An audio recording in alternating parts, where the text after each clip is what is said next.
வணக்கம். நீங்கள் இணைந்திருப்பது சமூகத்தின் பிரதான செய்திகளோடு இணைந்து கொள்ளும் நான் டாரின் புஷ்பராஜா. விரிவான செய்திகளுக்குள் செல்வதற்கு முன்னதாக முதலில் தலைப்புச் செய்திகள். ஜூலை முதல் போக்குவரத்து கட்டமைப்பில் புதிய விதிகள், அமைச்சரின் அதிரடி அறிவிப்பு. பல்கலைக்கழக மாணவ விடுதிகளை அதிகரிக்க நடவடிக்கை, சபையில் பிரதமர் உறுதி. இலங்கையில் ஆபத்தான இடமாக மாறிய தென் மாகாணம், விசேட அறிவியல் ஆய்வு. நல்லூர் ஆலய சூழலில் அசைவ உணவகம், பெயர் பலகையை அதிரடியாக அகற்றிய மாநகர சபை.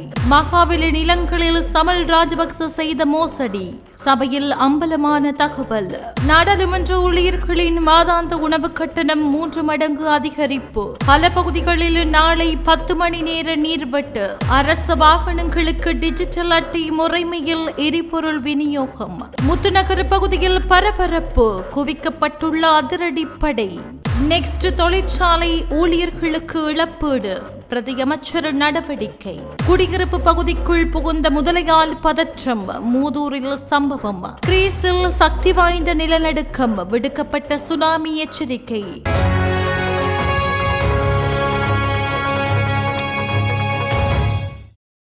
வீதி விபத்துக்களை குறைக்கும் நோக்கிலும் முறையான போக்குவரத்து கட்டமைப்பை ஏற்படுத்தும் நோக்கிலும் எதிர்வரும் ஜூலை மாதம் 1ஆம் தேதியிலிருந்து புதிய விதிகள் அறிமுகப்படுத்தப்படும் என போக்குவரத்து அமைச்சர் பிமல் ரத்நாயக்க தெரிவித்துள்ளார். கொழும்பில் நேற்றைய தினம் இடம்பெற்ற ஊடக சந்திப்பில் கருத்துரைத்த அவர், பேருந்துகளில் பொருத்தப்பட்டுள்ள மேலதிக உதிரி பாகங்களை அகற்றும் பணிகள் மீண்டும் ஆரம்பிக்கப்படும் என குறிப்பிட்டுள்ளார். 40 வயதுக்கும் மேற்பட்ட சாரதிகளுக்காக விசேட வைத்திய பரிசோதனை நடவடிக்கைகளை அறிமுகப்படுத்துவதற்கும் எதிர்பார்க்கப்படுகிறது. அத்துடன் மதுபோதையில் வாகனம் செலுத்துபவர்களை அடையாளம் காண்பதற்காக விசேட உபகரணங்களை பயன்படுத்தி சோதனை நடவடிக்கைகளை மேற்கொள்வதற்கும் தீர்மானிக்கப்பட்டுள்ளது. அதே நேரம் வீதிகளில் காணப்படும் சகல வீதி சமிஞ்ஞை விளக்குகளிலும் நேரமானியை பொருத்துவதற்கு எதிர்பார்க்கப்படுகிறது. எதிர்வரும் செப்டம்பர் மாதத்துக்கு பின்னர் அதிவேக நெடுஞ்சாலைகளில் பயணிக்கும் வாகனங்களின் பின்பகுதி ஆசனங்களில் அமர்ந்து செல்பவர்களுக்கும் ஆசனப்பட்டியை கட்டாயமாக்குவதற்கு தீர்மானிக்கப்பட்டுள்ளது. அத்துடன் எதிர்வரும் 12 மாதங்களில் லத்திரனியல் வாகன சாரதி அனுமதி பத்திரத்தையும் வழங்குவதற்கு எதிர்பார்க்கப்படுவதாகவும் போக்குவரத்து அமைச்சர் பிமல் ரத்நாயக்க தெரிவித்துள்ளார். பல்கலைக்கழக மாணவ விடுதிகளின் எண்ணிக்கையை அதிகரிக்க நடவடிக்கை எடுக்கப்படும் என பிரதமரும் கல்வி மற்றும் உயர்கல்வி அமைச்சருமான கரணி அமரசூரிய தெரிவித்துள்ளார். இன்று பாராளுமன்றத்தில் அவர் அதனை தெரிவித்துள்ளார். அத்துடன் பல்கலைக்கழக மாணவர்களுக்கு உதவித்தொகை வழங்குவதற்கான திகதி அறிவிக்கப்படும் எனவும் அவர் மேலும் குறிப்பிட்டுள்ளார். அதிகளவான துப்பாக்கிச்சூட்டு சம்பவங்கள் உட்பட பல குற்ற செயல்கள் பதிவாகும் தென் மாகாணத்தில் அவ்வாறான குற்ற செயல்களுக்கான காரணங்களை கண்டறிவதற்காக விசேட அறிவியல் ஆய்வுகளை நடத்துவதற்கு தீர்மானிக்கப்பட்டுள்ளது. ருகுண பல்கலைக்கழகத்துடன் இணைந்து இந்த நடவடிக்கை முன்னெடுக்கப்பட உள்ளதாக தென்மாகாண ஆளுநர் பந்துல கரிச்சந்திர தெரிவித்துள்ளார். இதன்படி பல்கலைக்கழக அதிகாரிகளுடன் ஏற்கனவே கலந்துரையாடல்கள் ஆரம்பிக்கப்பட்டுள்ளதாகவும் அவர் குறிப்பிட்டுள்ளார். குறித்த ஆய்வு நடவடிக்கையின் பின்னர் அவ்வாறான குற்றங்களுக்கான காரணங்கள் கண்டறியப்பட்டு அவற்றை தடுப்பதற்கான பரிந்துரைகள் சமர்ப்பிக்கப்படும் எனவும் அவர் கூறியுள்ளார்.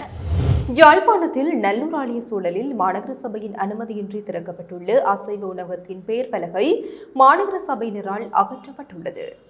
நல்லூர் ஆலய சூழலில் மாநகர சபையிடம் அனுமதி பெறாது அசைவ உணவகம் திறக்கப்பட்டுள்ள நிலையில் உணவகத்திற்கான அனுமதிகளை பெறுமாறு மாநகர சபை உணவகத்திற்கு அறிவுறுத்தியுள்ளது.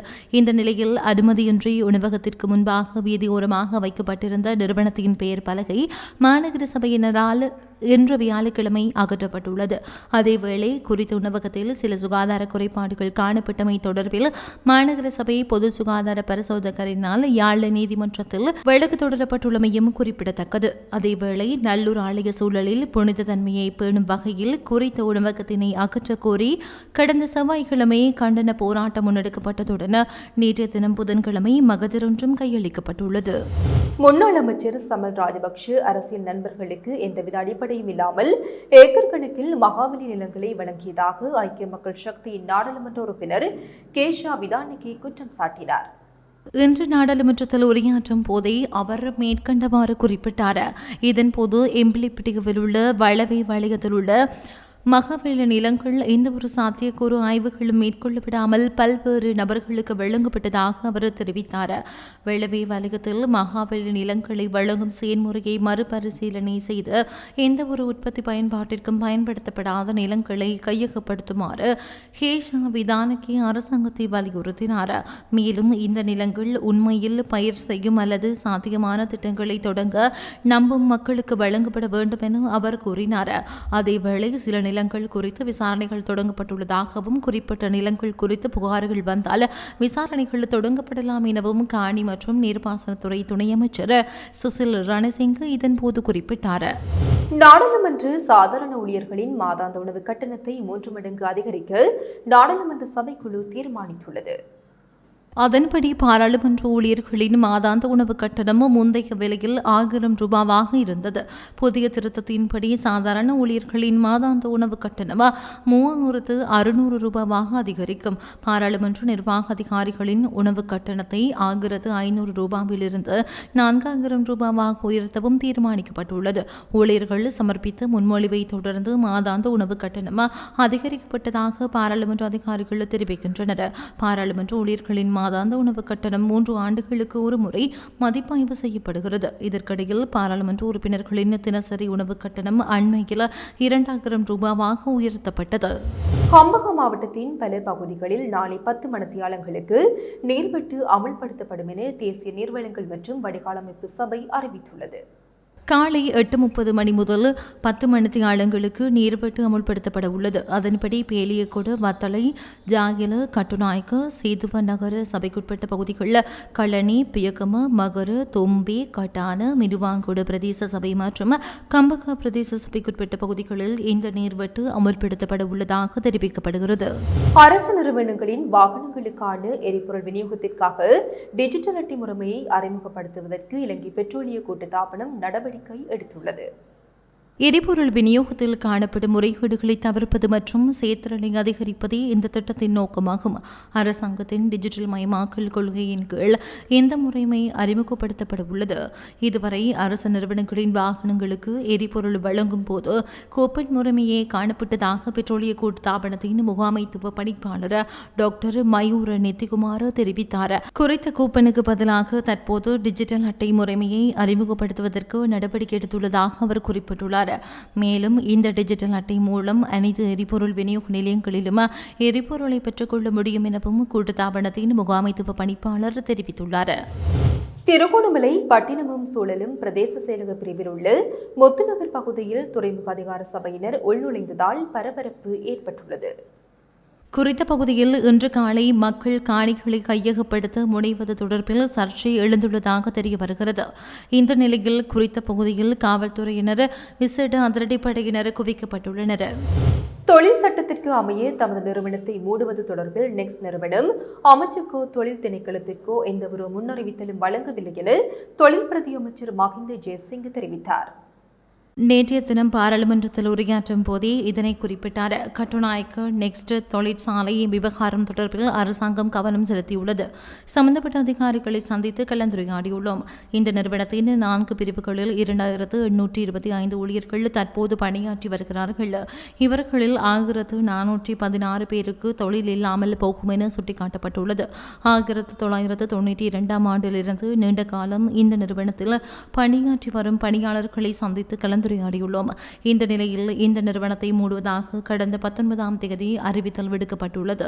ஆனால் நிறுவனங்களை மூடுவதற்கு முன்னர் தொழில் அமைச்சுக்கு அறிவிக்க வேண்டும் என்பது நாட்டில் நடைமுறையில் உள்ள தொழில் சட்டத்தை அறிந்த நிறுவன உரிமையாளர்களுக்கு நன்கு தெரியும்.